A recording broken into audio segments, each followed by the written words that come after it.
Olá, aqui quem fala é o professor Gustavo Uchoas Guimarães, professor de História. O tema desse vídeo é Primeiro Reinado.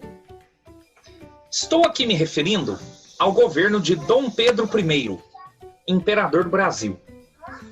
Ele declara a independência no dia 7 de setembro de 1822 e tem pela frente intensos desafios.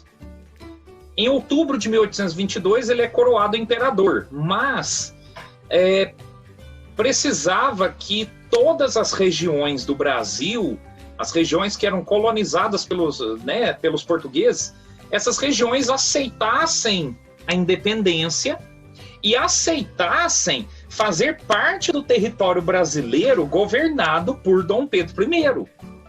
Então, às vezes tem gente que pensa, Dom Pedro declarou a independência do Brasil, então ali nasceu o Brasil independente. Nem tanto. Dom Pedro I declarou a independência, 7 de setembro de 1822. Mas ali começava um processo de formação do Brasil independente. Você tem, por exemplo, a Bahia, o Ceará, o Piauí, o Pará e algumas outras regiões do Brasil onde houve conflitos entre brasileiros e portugueses para garantir a independência. E depois de garantir a independência, ainda garantir também a união com o governo central, que era Dom Pedro I, imperador. Houve, por exemplo, em Pernambuco, em 1824, uma tentativa de se criar uma república independente. Eram pessoas que queriam a independência, mas não queriam Dom Pedro I como imperador. Então eles garantem a independência em Pernambuco, mas fundam ali uma república. E Dom Pedro I, com suas tropas e forças imperiais, vence esse movimento lá em Pernambuco e garante que Pernambuco seja independente, sim, mas como parte do Brasil e governado por Dom Pedro I.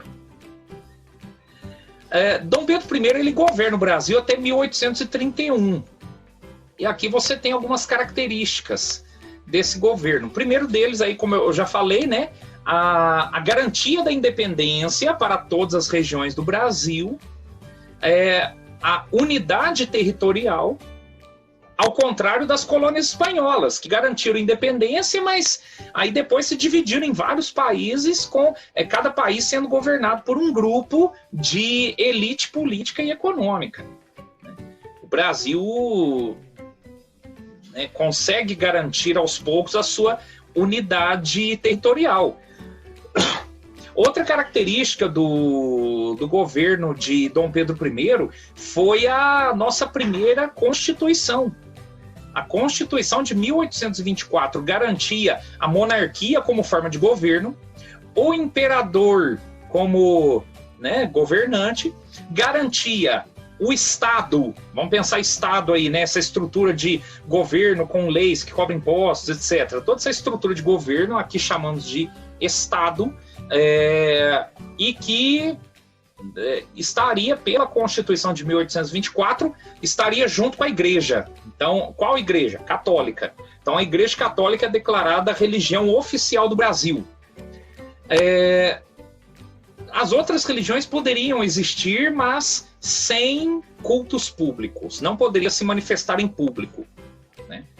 A outra característica da Constituição foi a divisão do poder em 4. Então você tinha o poder executivo, o poder legislativo, o poder judiciário e o poder moderador. Quem seria o poder moderador? Sim, o imperador, que teria poder para controlar e interferir nas decisões dos outros 3 poderes. Mas o governo de Dom Pedro I também foi um governo autoritário. Por exemplo, Dom Pedro I chegou a fechar a Assembleia Constituinte quando ele viu que a Constituição estava sendo formada com leis que eram contra os interesses de Dom Pedro I. Então, outra característica também foi a independência do Uruguai. Sim, o Uruguai era parte do Brasil, desde 1816. E aí, com o Brasil ficando independente, o Uruguai era uma das províncias do Brasil, só que tinha o nome de Cisplatina. E no conflito ali, que a Cisplatina levantou, né, venceu o Brasil e garantiu sua independência com o nome de Uruguai. Além disso, Dom Pedro I também teve aí como característica de seu governo os muitos escândalos em sua vida pessoal. Porque Dom Pedro I, oficialmente, ele teve 2 esposas. Ele se casou com Leopoldina, que era princesa da Áustria, e quando Leopoldina morreu em 1826, Dom Pedro se casou com Amélia, que também era princesa da Áustria. Só que Dom Pedro I teve muitas mulheres fora do casamento e muitos filhos fora do casamento. Então, e isso era motivo de escândalo para a sociedade brasileira. Juntando tudo isso com crises políticas, crises econômicas, tal, Dom Pedro começou a ser pressionado, né? E Dom Pedro vinha também de olho no trono português. Por lei, ele não podia ser rei de Portugal, porque ele já era imperador do Brasil. E a lei foi feita por ele, essa lei foi feita por ele. Só que Dom Pedro, mesmo assim, estava de olho no trono de Portugal por causa da sua filha, Maria da Glória, e num conflito aí contra o seu irmão, Dom Miguel. Dom Miguel tinha tomado o poder, tinha descumprido um acordo que ele fez com Dom Pedro, então Dom Pedro estava de olho lá no trono português. E isso gerou mais pressões, né? Puxa, ou você quer Portugal ou você quer o Brasil. E Dom Pedro, no dia 7 de abril de 1831, renuncia ao trono brasileiro.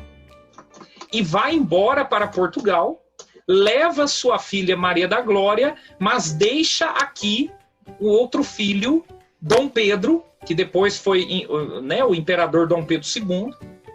Mas sobre essas consequências e desdobramentos falaremos em outros vídeos. Muito obrigado.